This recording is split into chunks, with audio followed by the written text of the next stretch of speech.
Hali gani mtazamaji wa TVE, karibu katika taarifa ya habari, tukujuze yale yaliyojiri tuliyokuandalia kutoka chumba cha habari. Mimi ni Seda Nasoro, nitakusomea habari za kitaifa, habari za biashara zitasomwa na Sofia Amani na habari za kimataifa zitasomwa na Roman Shirima. Karibu hadi tamati. Kifuatacho ndani ya TVE habari. Rais Mwinyi ahidi kuendelea kushirikiana na UN Women kukuza usawa wa kijinsia Zanzibar. Na katika biashara, serikali yaendelea kuimarisha nafasi ya wazawa katika sekta ya madini. Na katika habari za kimataifa, Iran yaonya Marekani dhidi ya tishio la kushambulia vituo vya nyuklia. Karibu mtazamaji wa TVE, na moja kwa moja tuanzie kwa Rais wa Zanzibar na mwenyekiti wa Baraza la Mapinduzi Dr. Hussein Ali Mwinyi amesema serikali itaendelea kushirikiana na UN Women katika kukuza usawa wa kijinsia, kuwawezesha wanawake kiuchumi na kutokomeza ukatili na udhalilishaji dhidi ya wanawake na wasichana. Mwandishi wetu Goodluck Msola anatuarifu zaidi. Rais Dr. Mwinyi amesema hayo Julai 22 alipokutana na mwakilishi mpya wa UN Women nchini Tanzania, Julia Broussard, aliyefika Ikulu Zanzibar kujitambulisha baada ya kuanza majukumu yake hapa nchini.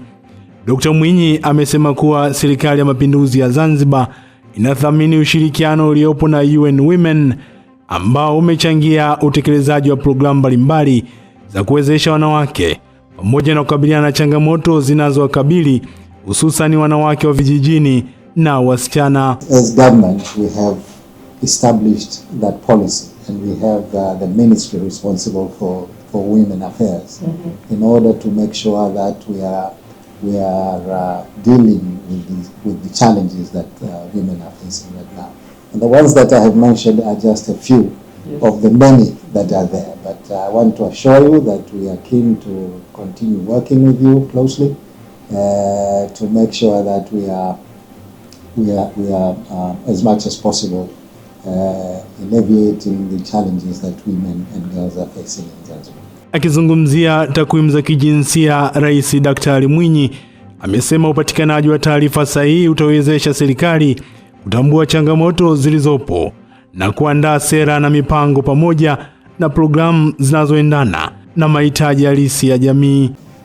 Apart from that, your support in eliminating gender-based violence is highly appreciated. There are many programs, I know that you are working towards that, and as government we are increasing our efforts in all the organizations that are supposed to work around this area to make sure that we eliminate gender-based violence.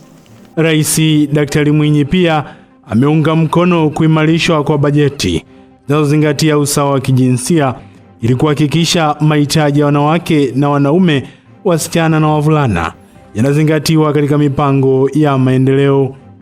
Kwa upande wake, Bi Julia Broussard amempongeza Rais Daktari Mwinyi kwa hatua anazozichukua katika serikali ya mapinduzi ya Zanzibar, hususan katika kukuza usawa wa kijinsia na kuongeza uwakilishi wa wanawake katika nafasi za uongozi. We talk about different areas of work. UN Women really sees all of our work is integrated. Yeah. So you can't prevent violence unless you also economically empower women. Yes. But you can't fully empower women economically unless they're free from violence. Correct. So it all has to come together. I also wanted to mention our work on gender-responsive budgeting. Yes. We've had some excellent cooperation with the Ministry of Finance. Yeah. We want to make sure that the tool on gender-responsive budgeting that we have developed. Serikali kupitia Wizara ya Nishati imeahidi kuendelea kutafuta fedha ili kuhakikisha vitongoji vyote vilivyobaki mkoani Mtwara vinaunganishwa na huduma ya umeme. Kwa taarifa zaidi tuungane naye Rachel Chacha. Ahadi hiyo imetolewa na Waziri wa Nishati Deogratius Ndejembi wakati wa hafla ya uzinduzi wa huduma ya umeme katika kitongoji cha maendeleo iliyofanyika katika shule ya sekondari Mtiniko, kijiji cha Mtiniko, wilaya ya Mtwara. Akizungumza katika hafla hiyo, Waziri Ndejembi amesema serikali imeendelea kuwekeza kwa kiwango kikubwa katika miradi ya umeme vijijini ili kuhakikisha wananchi wote wanapata huduma hiyo muhimu, huku akibainisha kuwa mkoa wa Mtwara umepokea zaidi ya shilingi bilioni 203 kwa ajili ya utekelezaji wa miradi ya kupeleka umeme vijijini na vitongojini. Akitoa mfano wa wilaya ya Nanyamba, amesema vijiji vyote 87 tayari vimepatiwa umeme, ambapo kati ya vitongoji 324 vilivyopo wilayani humo vitongoji 306 tayari vina huduma ya umeme. Vitongoji 8 vinaendelea kuunganishwa na wakandarasi, huku serikali ikiahidi kutafuta fedha kwa ajili ya kukamilisha vitongoji 10 vilivyosalia. Katika taarifa iliyotolewa hapa, Nanyamba mna vijiji 87 na vijiji vyote vimepata umeme. Nanyamba hapa mna vitongoji 324. Katika vitongoji hivyo 306 vina umeme. Ni kazi kubwa iliyofanyika. Lakini wana Nanyamba wanasema umeme kwao si anasa. Umeme kwao ni jambo la lazima na muhimu kwenye maisha yao, kwa sababu rais wetu ni msikivu na yeye ndiye aliyenituma hapa. Mimi nasema tunaenda kutafuta fedha ya vitongoji hivyo 10 vilivyosalia. Na niwatake REA na katibu mkuu wangu yuko hapa, ikatafutwe fedha. Mkandarasi aliyekuwepo site kwa ajili ya vitongoji 8 asiondoke mpaka avimalize, lakini tafuteni, tangazeni vitongoji hivi 10 viweze kumaliziwa. Fedha tutatafuta na namna ya kulipa tutajua. Kwa upande wake, katibu mkuu wa Wizara ya Nishati Mhandisi Felicitas Mramba amesema wizara itaendelea kusimamia utekelezaji wa miradi ya umeme ili kuhakikisha wananchi wanapata huduma ya umeme yenye ubora, uhakika na inayochochea maendeleo ya kiuchumi na kijamii. Nyie mnafahamu mlikotoka, mkoa wote ulikuwa hauna umeme. Sasa hivi mnazungumza vitongoji 10 tu vimebaki. Tutaendelea katika nafasi yetu kama wizara inayosimamia umeme kuhakikisha kwamba mahitaji ya umeme katika eneo hili yanapewa kipaumbele na mnapata umeme ulio bora. Naye mkurugenzi wa umeme vijijini kutoka wakala wa nishati vijijini REA, Mhandisi Jones Olotu, amesema mkoa wa Mtwara una vijiji 785 na vyote tayari vimefikiwa na huduma ya umeme. Kuhusu vitongoji, ameeleza kuwa mkoa huo una jumla ya vitongoji 3421 ambapo hadi sasa serikali kupitia REA imefanikiwa kupeleka umeme katika vitongoji 2839, huku juhudi zikiendelea kuhakikisha vitongoji vyote vilivyosalia vinaunganishwa na huduma hiyo. Serikali imeweka kiasi cha shilingi bilioni 203.1 kwa ajili ya kazi za umeme vijijini. Kwa hiyo ni fedha kubwa, lakini kati ya hizo bilioni 6.9 ni jimbo la Nanyamba. Na vijiji vyote kwa mkoa wa Mtwara vimefikisha umeme, na mkoa wa vitongoji 3421, asilimia 94 ya vitongoji hivyo vina umeme. Na kwenye jimbo hili la Nanyamba lipo katika wilaya ya Mtwara ambapo kuna vijiji 110, lakini vijiji vingi viko kwenye jimbo la Mheshimiwa Chota Nanyamba, vijiji 87 vyote vina umeme, na vitongoji 324, vitongoji 306 vina umeme. Vibaki vitongoji 18 ambapo kati ya hivyo vitongoji 8 viko kwenye miradi ambayo inaendelea na vitongoji 10 ndio deni pekee ambalo tunalo. Jaji kiongozi wa mahakama ya Tanzania Dr. Mustafa Siaini amezitaka taasisi na mamlaka zinazohusika na usuluhishi nchini kuongeza nguvu pamoja na uelewa kwa jamii kuhusu huduma za usuluhishi ili kutanua wigo wa utatuzi wa migogoro hususan ya biashara kwa njia ya usuluhishi ili kupunguza gharama na kuokoa muda. Goodluck Msola anatuarifu zaidi. Dr. Siaini amesema hayo jijini Dar es Salaam alipofungua wiki ya usuluhishi pamoja na mkutano mkuu wa taasisi ya usuluhishi Tanzania TRB, ambapo amesema usuluhishi unaozingatia haki, usawa pamoja na kusikilizana ni mwelekeo wa mahakama ya Tanzania kwa sasa ili kuhakikisha inaendelea kujenga imani kwa wawekezaji kufuatia mwelekeo wa serikali na dira ya taifa ya maendeleo ya mwaka 2050. Upande wake, mwanasheria mkuu wa serikali Hamza Johari amesema serikali ipo tayari kufanya marekebisho ya sheria endapo wadau wa usuluhishi nchini watawasilisha maadhimio na mapendekezo ili kufanikisha utatuzi wa migogoro ya biashara kwa njia mbadala, hasa kipindi hiki ambapo kumekuwa na kasi ya ukuaji wa maendeleo ambayo inapelekea ongezeko la migogoro ya kibiashara. Sasa tunajipangaje katika kuhakikisha kwamba tunazuia hiyo migogoro au tunakuwa na usuluhishi mzuri wa migogoro ambao hauna gharama lakini na wa haraka sana, kuhakikisha kwamba biashara na uwekezaji inaenda vizuri. Lakini eneo la pili ambalo wataliangalia maeneo ya wanaita extractive industry, kwa maana ya kuangalia kwenye maeneo ya madini, maeneo ya mafuta na gesi, oil and gas. Sasa kutakuwa na uwekezaji mkubwa sana katika maeneo hayo ya extractive industries. Naye rais wa taasisi ya usuluhishi wa migogoro ya biashara nchini TRB, wakili Adelixon Njunwa, amesema mkutano huo ni wa wiki nzima, ambapo umeanza kwa kongamano la mkutano mkuu kisha kufuatiwa na jukwaa la wekezaji kuhusu masuala ya usuluhishi katika biashara, huku akiwataka wananchi pamoja na wenye migogoro ya biashara kutumia wiki hii kufika na kutatuliwa migogoro hiyo.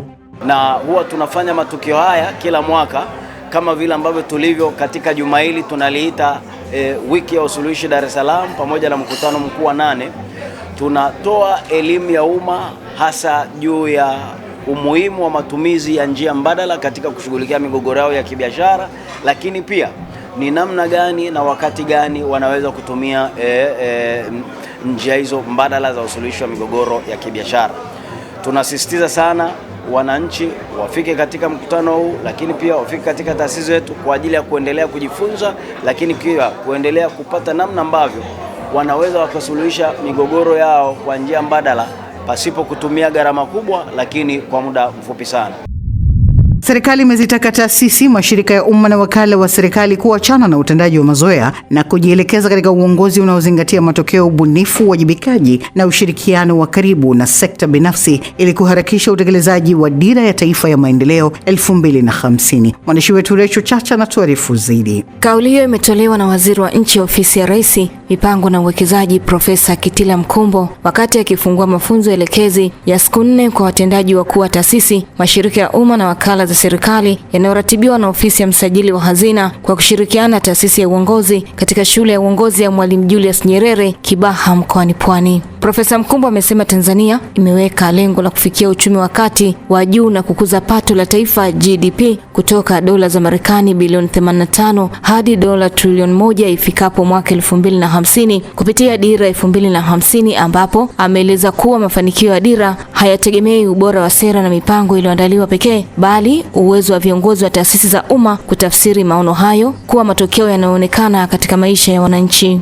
Profesa Mkumbo amesema kwamba dunia ya sasa inabadilika kwa kasi kutokana na maendeleo ya teknolojia, ushindani wa kimataifa wa kuvutia uwekezaji, mabadiliko ya tabia nchi na mabadiliko ya masoko ya dunia. Hivyo, taasisi za umma hazina budi kubadilika ili ziwe sehemu ya suluhisho la changamoto za maendeleo. Sasa kama nyie ambao viongozi ndio taasisi zetu hamtumii vitu ambavyo vimezalishwa Tanzania, nani atakayevitumia?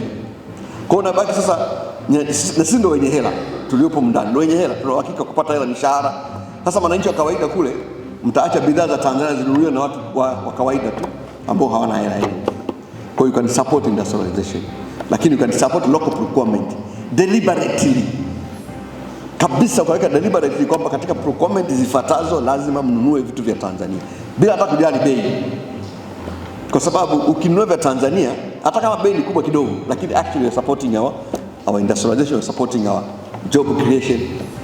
You know, ndivyo nchi zote duniani zinavyofanya. Awali akizungumza katika hafla hiyo, msajili wa hazina Nehemia Mchechu amebainisha kuwa kauli mbiu ya mwaka huu isemayo kutoka maono mpaka matokeo, kufungamanisha utendaji wa mashirika ya umma na Dira 2050 inaonyesha dhamira ya serikali ya kuhakikisha Dira ya Taifa ya Maendeleo ya 2050 haitabaki kuwa maono ya muda mrefu, bali inageuzwa kuwa matokeo yanayopimika kupitia utendaji wa taasisi za umma. Ukiniuliza hata leo ningekuwa na ndio pumzika, tumefanikiwa nikateke stock. Mheshimiwa mgeni rasmi, reform za nchi tumefanikiwa. Na katika hili, kwa namna yako na nafasi unayopewa na utakayopata, hebu tufikishie kwa rais ajue kwamba reform zake ambazo amekuwa anazisukuma, a portion ya 4R ya uchumi imetiki. Na mimi kutiki kwake, it's not the numbers, it's the mindset, the thinking, the new culture ambayo ipo kwenye bodi zetu na ma-CEO. Kwa upande wake, afisa mtendaji mkuu wa taasisi ya uongozi Kadari Singo amefafanua kuwa mafanikio ya utekelezaji wa dira 2050 yatategemea kwa kiasi kikubwa uwepo wa mfumo imara wa uongozi. Hivyo ni muhimu kujenga mifumo ya kutambua na kuendeleza vipaji vya uongozi, kuhakikisha viongozi wanawekwa katika nafasi zinazolingana na uwezo wao, kuweka mipaka ya wazi ya mamlaka na majukumu yao, pamoja na kuimarisha uwajibikaji katika ngazi zote za uongozi. Ni lazima masuala ya uongozi yaangaliwe kwa karibu sana, na tulivyojua sana tukachangia sana kwa kiwango kikubwa, sijui kiasi gani tuliingia kwa kiwango hicho, lakini kuna mambo huwezi kuepuka. La kwanza ni uongozi, na katika uongozi kuna mambo 6 ambayo hayawezi kufanyika kwa bahati mbaya. La kwanza kabisa ni utambuzi wa watu wenye talents. Sisi tumefanya na masuala ya uongozi yamekuwa ni ya kila mtu. Aidha, katika mafunzo hayo ya siku 4, washiriki watajadili mada mbalimbali ikiwemo kuhusu afya na ustawi wa viongozi, kufungamanisha mipango ya taasisi na dira 2050, uongozi wa kimkakati, usimamizi wa migogoro, usimamizi wa uwekezaji wa serikali, utawala bora, usimamizi wa vihatarishi, fedha, ukaguzi, pamoja na zoezi la kuandaa ahadi binafsi za utekelezaji wa dira ya maendeleo 2050. Waziri wa Nchi Ofisi ya Waziri Mkuu, Sera, Bunge, Uratibu na Watu wenye Ulemavu, Profesa Palamagamba Kabudi ameendelea na ziara yake jijini Dar es Salaam, ambapo ametembelea ujenzi wa barabara ya Kilonga Wima iliyopo wilayani Kinondoni. Amezindua jengo la mama na mtoto katika hospitali ya Vijibweni iliyopo wilayani Kigamboni, pamoja na kukagua ujenzi wa shule ya sekondari Kibonde Maji na shule ya msingi Vigoa zilizopo wilayani Temeke. Mrisho Mapeo anatuarifu zaidi. Akizungumza wakati akikagua ujenzi wa barabara ya Kilonga Wima wilayani Kinondoni jijini Dar es Salaam unaojengwa na mkandarasi mzawa, Profesa Kabudi, pamoja na kuridhishwa na ujenzi huo, amewataka wakandarasi wazawa kuwa waaminifu na wazalendo katika utekelezaji wa kazi zao, kwani Rais Dr. Samia Suluhu Hassan ameelekeza wazawa kupewa kipaumbele katika miradi ya ujenzi. Aidha, wakati akizindua jengo la mama na mtoto katika hospitali ya Vijibweni wilayani Kigamboni, Profesa Kabudi amesema moja ya mambo ambayo Rais Dr. Samia Suluhu Hassan ameapa kipaumbele ni swala la afya ya mama na mtoto, jambo linaloifanya Tanzania kuwa ni kinara katika huduma za afya ya mama na mtoto, na imekuwa ni kimbilio la huduma za afya barani Afrika, ikiwemo huduma za figo na moyo. Akiwa katika miradi ya ujenzi wa shule ya msingi Vigoa na shule ya sekondari Kibonde Maji, amezungumzia maboresho ya mfumo wa elimu, ambapo elimu ya msingi itaishia kidato cha 4 na wanafunzi wa shule za msingi wataishia darasa la 6 kuanzia mwaka 2027.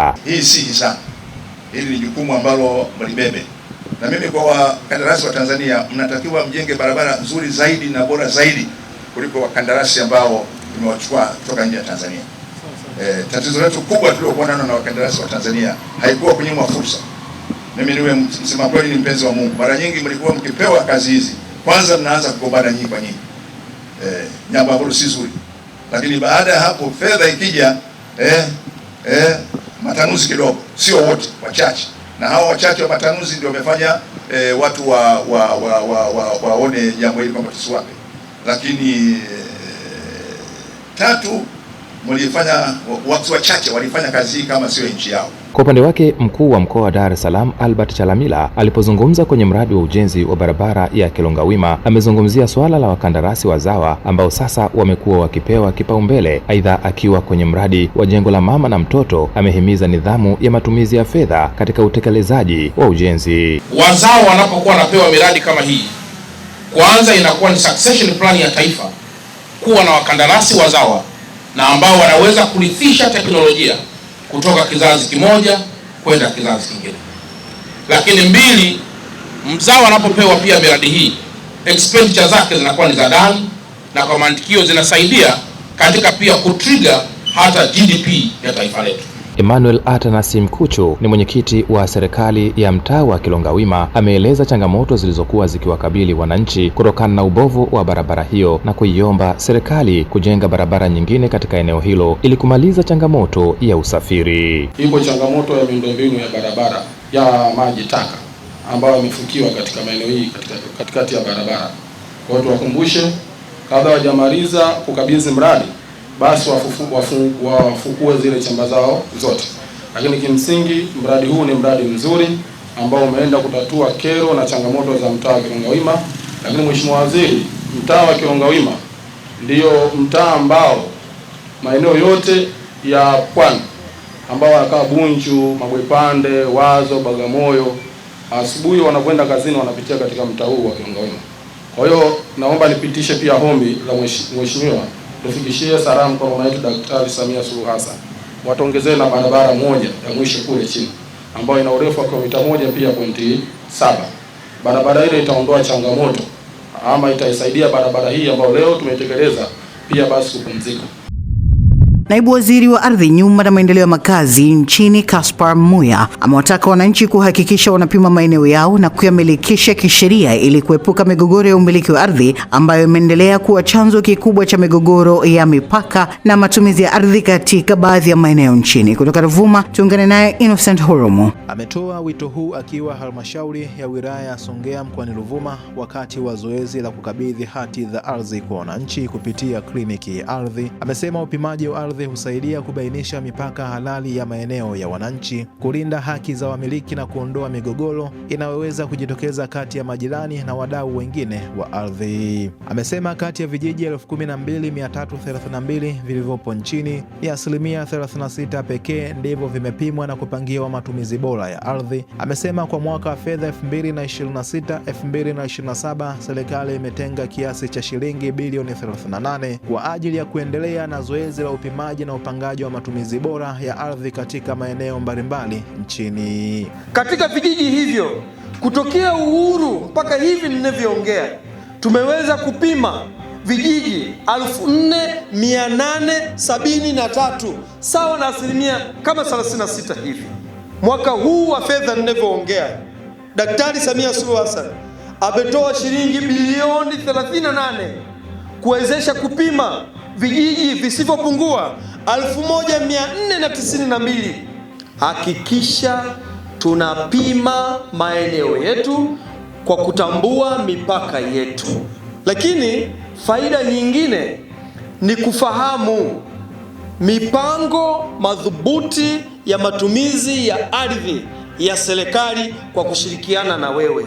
Akitoa taarifa ya utekelezaji wa kliniki ya ardhi, kamishna msaidizi wa ardhi mkoa wa Ruvuma Saidi Juma Kijiji amesema halmashauri ya wilaya ya Songea imenufaika na mradi wa LTIP ambapo serikali imetumia shilingi milioni 955 kupima na kupanga viwanja. Amesema kuwa awali lengo lilikuwa ni kupima viwanja 10,000 lakini hadi kufungwa kwa mradi viwanja 16451 vilipangwa na viwanja 15460 vilipimwa. Ili kuweza kufikia na kukamilisha umilikishaji huu, tumeweza kufanya kliniki mbalimbali kwenye halmashauri hii ya Songea. Mwaka wa fedha uliopita tuliweza kufanya kliniki 2 ikiwemo kliniki ya Samia Ardhi kliniki. Kwa mwaka wa fedha huu tumeamua kuanza na halmashauri ya wilaya ya Songea kutokana na umuhimu wake kwamba kuna viwanja vingi tumevipima lakini waliomilikishwa ni wachache. Hivyo tuliweza kufanya kliniki ambayo ilianza tarehe 14 mwezi wa 7 2026. Katika zoezi la kliniki hiyo tumeweza kutoa huduma mbalimbali ambapo wananchi waliokuwa wamefika ni 527. Tumeweza kuandaa hati miliki 225 na migogoro ya ardhi iliyokuwa imetufikia ilikuwa ni 14. TVE Habari ilipata nafasi ya kuzungumza na wananchi waliohudhuria katika kliniki hiyo, nao walikuwa na haya ya kusema. Ukiwa na hati itakusaidia pale, kwanza wewe na jirani yako binafsi mnakaa kwa usalama. Hakuna mgogoro wote ambao utakuwa umejitokeza kuhusu mambo ya migogoro ya ardhi. Na pili, kitu kingine kwa wale ambao wanaweza kuweka dhamana ya mkopo, hii unaweza ukachukua kwa ajili ya kuwekea mkopo kwenye hati yako hiyo. Wito wangu ni kwamba serikali ya ardhi naomba iendelee kupeleka hii ile maeneo mengine ili watu waweze kutambua umuhimu wa hati. Wananchi wanaojishughulisha na kilimo kama chanzo kikuu cha kipato katika vijiji vya Mwambao na Weru, kata ya Ulanda, halmashauri ya wilaya ya Iringa, wamelalamikia kupanda kwa bei ya mbolea pamoja na ukosefu wa masoko ya uhakika wa mazao yao, wakisema hali hiyo imeendelea kupunguza faida ya shughuli za kilimo na kuhatarisha ustawi wa maisha yao kiuchumi. Shalom Robert kutoka Iringa ana taarifa zaidi. Wananchi hao wanasema licha ya kuongeza uzalishaji kwa kufuata ushauri wa wataalamu wa kilimo, changamoto za gharama kubwa za pembejeo na kuyumba kwa bei za mazao wakati wa mavuno zimekuwa zikikwamisha maendeleo yao. Hivyo wanaiomba serikali na wadau wa sekta ya kilimo kuimarisha upatikanaji wa pembejeo kwa gharama nafuu. Mbolea zimezidi mno bei, au hatujajua kama kuna uwezekano wa kuwa na mbolea za ruzuku. Basi Mungu atatujalia tupate hiyo mbolea ya ruzuku, kwa sababu inatupa shida sana. Mbolea tunayoinunua sawa ina ruzuku, lakini very expensive. Hatuwezi kufikia malengo. Tunaendesha maisha kwa hayo mahindi. Mahindi sisi ndio maisha, ndio biashara, ndio tunasomesha watoto. Lakini leo bei ya mahindi 35-40 kwa gunia. Aidha, wakulima hawa wanaonyesha kusikitishwa na uhaba wa masoko ya uhakika. Serikali tutafutie masoko ili yale mahindi yaweze kuuzwa, yakiuzwa na sisi huku yatapush, tutaweza kuuza kwa bei ambayo angalau itatusaidia kuweza kuendesha maisha. Na hapa akijibu maswali hayo, mbunge wa jimbo la Kalenga Jackson Kiswaga anasema serikali imeanza utekelezaji wa ushauri wao kama bunge kuhusu suala la ruzuku ya mbolea. Tumeomba serikali iendelee kuangalia namna gani itaendelea kuboresha masuala ya ruzuku, lakini ruzuku imebakia katika maeneo matatu kuanzia 80 kwa hiyo ni bei kwa kata. Kwa nitajua bei yenu hapa ni kiasi gani, lakini kati ya 81, 82 mpaka 89 kwenye hizi za urea, keni na yadap. Kilio hicho kimepazwa na wananchi hao wakati wakiuliza maswali katika mkutano wa hadhara ulioandaliwa na mbunge wa jimbo la Kalenga Jackson Kiswaga. Nikiripotia Runinga TVE kutoka mkoani Iringa, mimi ni Shalom Rabati. Serikali kupitia Wizara ya Elimu, Sayansi na Teknolojia inatarajia kuwapeleka wanafunzi 34 wa Kitanzania waliofanya vizuri katika masomo ya hisabati na sayansi kwenda kusomea masuala ya teknolojia na tehama nchini Ireland, ambapo kwa sasa ipo katika hatua za mwisho za kuwachagua wanafunzi wengine 100 watakaoingia kambini kwa maandalizi ya kupelekwa kusoma nje ya nchi mwakani. Godluck Msola ametuandalia taarifa zaidi. Akizungumza jijini Dar es Salaam wakati wa mkutano wa kimataifa wa Kiliunde unaojulikana kama AAIAC unaoandaliwa na taasisi ya sayansi ya Nelson Mandela kwa kushirikiana na Chuo Kikuu cha Dodoma, Waziri wa Elimu, Sayansi na Teknolojia Profesa Adolf Mkenda amesema wanafunzi hao 34 watasafirishwa kwenda nchini Ireland mwezi Septemba mwaka huu. Profesa Mkenda amesema serikali pia inaendelea kukamilisha hatua za mwisho za kuwachagua wanafunzi wasiopungua 100 waliofanya vyema katika mtihani wa kidato cha 6 kwa mwaka huu, ambao watawekwa kambini jijini Arusha kabla ya kusafirishwa kwenda nje ya nchi mwakani kwa lengo la kuongeza wataalamu katika sekta ya teknolojia na tehama. Na haya matokeo yaliyotoka juzi ya kidato cha 6 tutatangaza karibuni wale ambao wameangaliwa na kuchaguliwa. Hawachaguliwi kwa kwenda kusort out, ila wanaangaliwa wa kwanza mpaka wa kulingana na bajeti yetu, pengine mpaka 50 au 100 ambao tutawaalika, tuwachukue, tuwapeleke kwenye kambi ya mafunzo kule Arusha, tena wajiandae ili mwakani waweze kwenda kusoma nje. Tunaendelea kufanya vile, lakini vile vile msukumo mkubwa zaidi ni kuangalia na teknolojia nyingine zote zinazoibuka sasa hivi.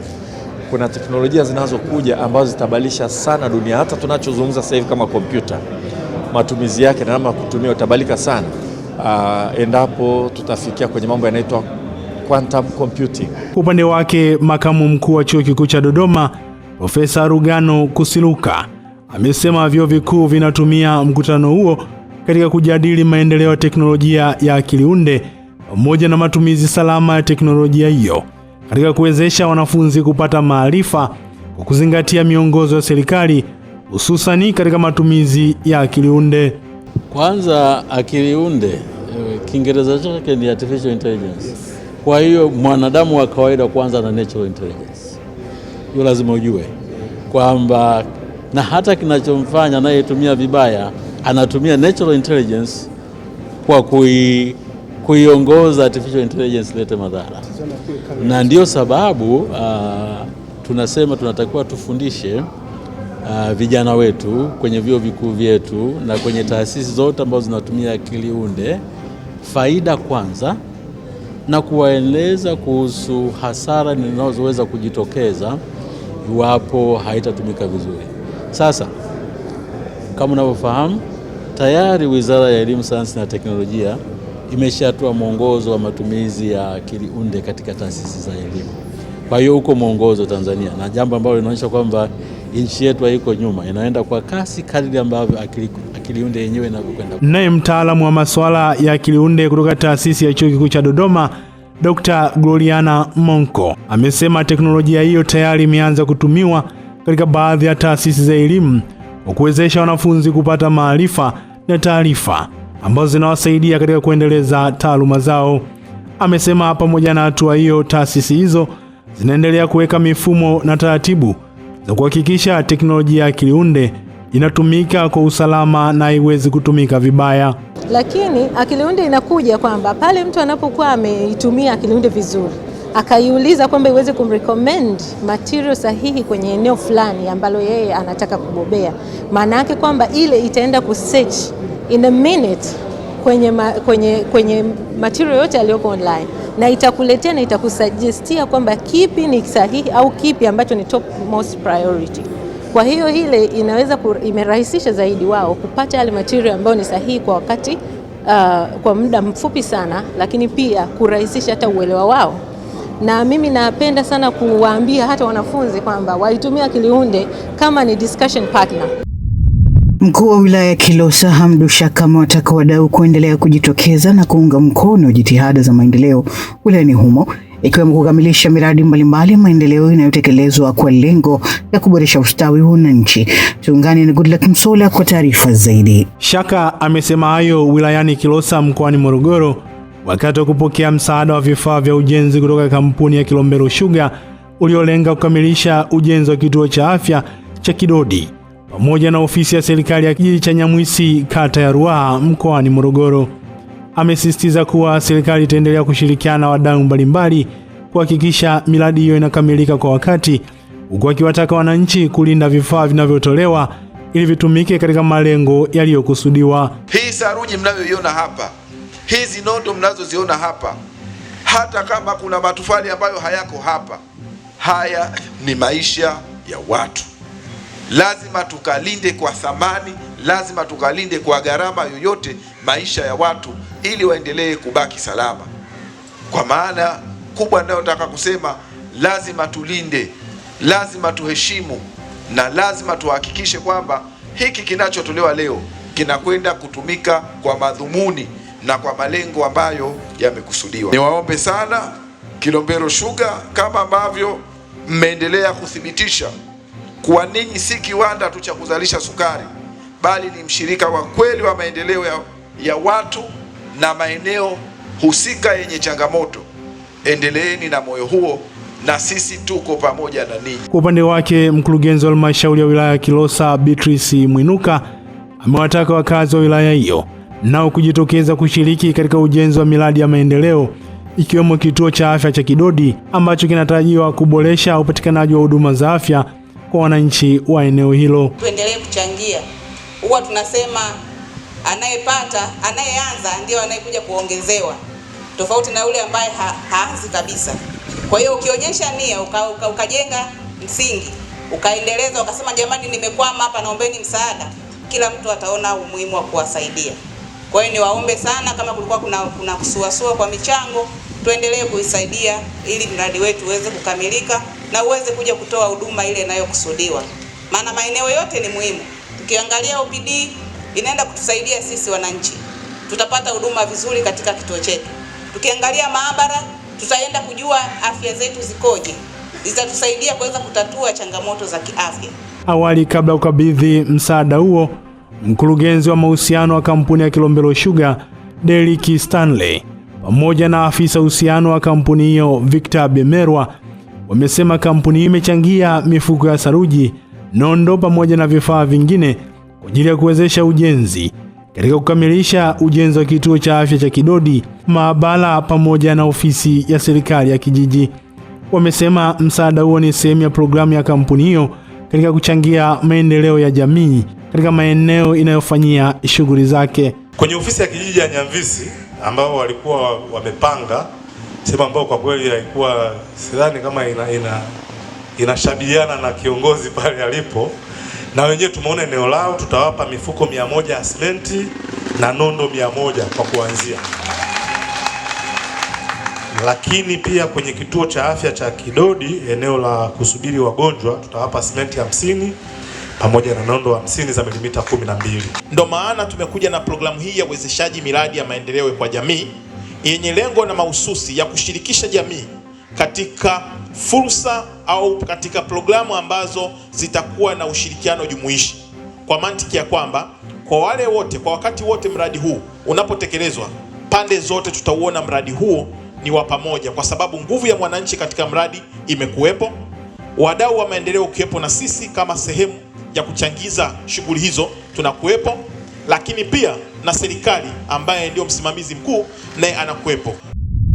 Katika kipindi cha mwezi Juni hadi Julai mwaka 2026, watuhumiwa 149 wa makosa mbalimbali wa uhalifu wanashikiliwa na jeshi la polisi mkoani Mara, ambapo wamekamatwa kupitia operesheni na misako ya jeshi hilo. Adam Kadutu anaripoti kutoka mkoani Mara. Akizungumza na waandishi wa habari, kamanda wa jeshi la polisi hapa mkoani Mara, Pius Lutumo, anasema katika kipindi hicho jumla ya watuhumiwa 149 walikamatwa, watu 85 wakafikishwa mahakamani kujibu tuhuma zinazowakabili, huku 5 kati ya washtakiwa waliokamilisha kesi zao wakihukumiwa vifungo jela. Juma Busa Mwita mwenye umri wa miaka 39, mkulima na mkazi wa kijiji cha Nyaburundu wilaya ya Bunda, alihukumiwa kifungo cha maisha jela na mahakama ya wilaya ya Bunda kwa kosa la kumbaka mtoto wa umri wa miaka 6.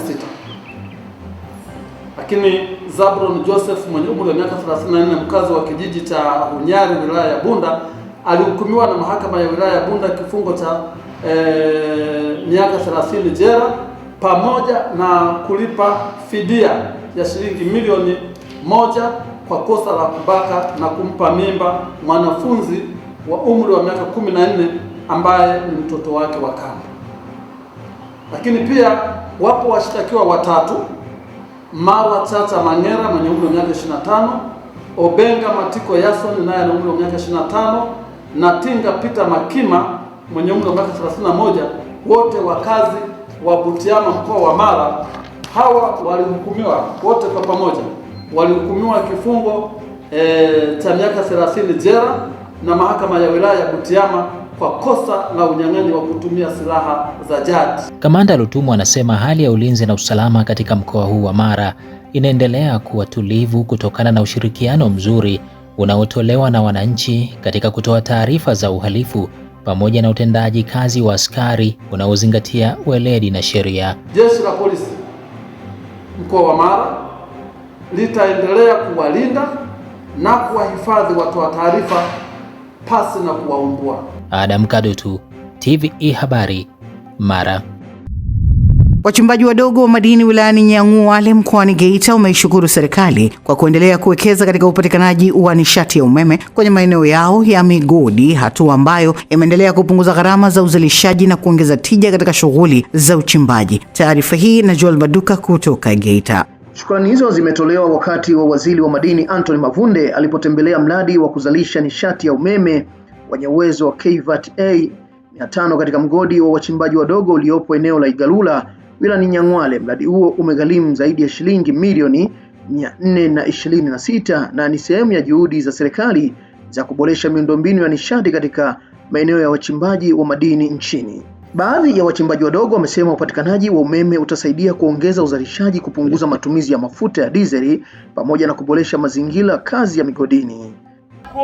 Kiukweli swala la umeme limekuja kutibu matatizo mbalimbali kama katika shughuli za uchimbaji, kwa maana ya kuondoa gharama na hasara ambazo zilikuwa zinajitokeza. Vile vile limetusaidia sana katika sekta hii ya madini, kwa maana tunafanya shughuli zetu kwa wakati, lakini kwa gharama ndogo kadiri ya uendeshaji. Ya umeme kuna vitu vingi vitakuwa ni vyepesi zaidi. Pale nyuma tulikuwa tunafanya kazi kwa kutumia diesel, kulikuwa kuna ugumu sana.